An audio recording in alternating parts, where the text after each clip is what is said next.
Аз дойдох пред вас да ви кажа, че днес депозирахме нещо, което Киселова крие от няколко месеца и не желая да го включи в дневния ред. Се възползвахме от възможността, че е първа сряда на месеца. Това е, ще го кажа с прости думи за българските граждани, един проект за решение, с който да задължим този Министерски съвет да си върне във владение на държавата електроразпределителните дружества. Трите ЕРП-та, които повече от 20 години източват българския бюджет, печелят по 300-400 милиона официално, а много повече неофициално на година, държат хиляди български граждани без ток, постоянно са причина за покачване на цените на тока, не инвестираха в мрежата нищо, защото аз, примерно, Плевенското ЕРП, едно от централните големите, го наблюдавам много внимателно, на 50 години електроразпределителна мрежа. Всички знаем, че обществото е недоволно от тях и това са едни касички и нарушават и националната сигурност. За съжаление, ние знаехме, че няма да бъде подкрепено това решение. Но това е знак.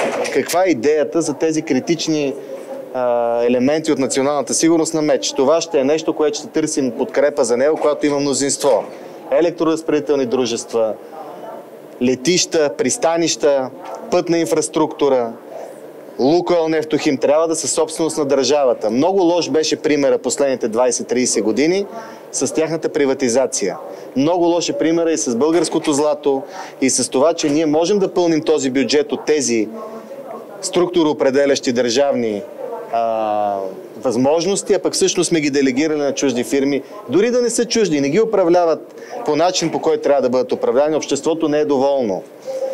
Тази либерализация прикрита, която направиха и която сега 1 милиард трябва в този фонд за подпомагане, ще дойдат именно от тези електроразпределителни дружества, когато са държавни. И ще видите, когато станат държавни, защото това е неизбежно, че няма да е 300-400 милиона печалбата, ще стане много повече, дори милиард, защото те изхвърлят, изваждат юридически, счетоводно печалбата си в свързани с тях фирми, чрез огромни вътрешни договори за услуги. Стотици милиони. Тази практика смятам, че не е правилна. Ако имате нещо извън вота и ЕРП-тата, което сме предложили, ще отговорим. Имате ли някой представа, защо Кирил Петков първо си пусна платен отпуск и после реши да си подаде оставката? Вижте, аз избягвам да коментирам Кирил Петков, особено след това, което стана, вече не е народен представител. Мисля, че всички хора виждат, слушат и могат да си направят сами извод какво се е случвало и как се е случвало и кой е знаел. За мен притеснителното е, че там се случва невероятен корупционен скандал, че Модев, който беше началник кабинет на Денков и които са били неразделни, аз лично съм казвал на Денков, че имам съмнение за корупционни зависимости на Модев и той спря да ми говори от тогава, е все още тук. Челена Бориславова, която е разкривана като участник в тия неща, е тук. И тези хора нямат смелостта да кажем на Кирил Петков и да си подадат оставката. Това е по-притеснителното. И те сами на избори повече не могат да влезат в парламента, защото са лъжци като Слави Трифонов и мошенници.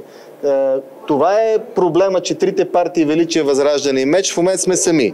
Ние нямаме подкрепа от никой друг. Трудно намерихме между нас, между тях разбирателство, но ето, че го има и сега очаквам отломки от Алианса за права и свободи, които не знаят имат ли, нямат ли парламентарна група, ПП-тата, които не знаят Кирчо в състояние ли да даде интервю, не е ли в състояние, да подкрепят вод на недоверие за вътрешен ред и сигурност и ще говорим за корупция.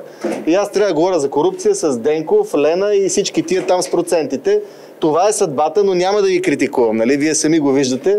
Така че такава ще е българската политическа действителност лятна. Благодарим. Пожелаваме ви успех. Говорите с тях все пак. Не, ние ще предложим на всички да подкрепят вота на МЕЧ, ако искат, но е малко странно да отида при тях и да ги помоля, защото те в момента са радиоактивни. Поне аз така мисля. Какво е отношението ви към записите, през които се решават политически въпроси? Положително. Крайно, силно положително.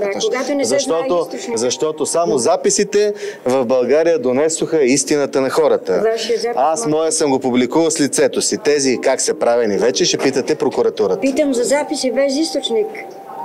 Тези май имат източник. Записите ще ни освободят. Да. Съжалявате, И че вие не труда. направихте записа. Значи аз имам в интернет са качили моя снимка с лицето на Пабло Ескобар, където съм тъжен. Много тъжен изглеждате, да. Цялата история, но трябва да приема тая действителност. Тук се развиха нови професионалисти в тази сфера.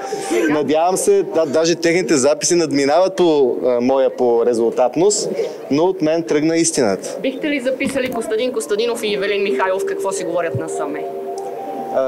Ивелин още не ми е донесъл кутия бомбони, от която щяха да го бият, но тях не би ги записал, защото това е неразбираем за мен език.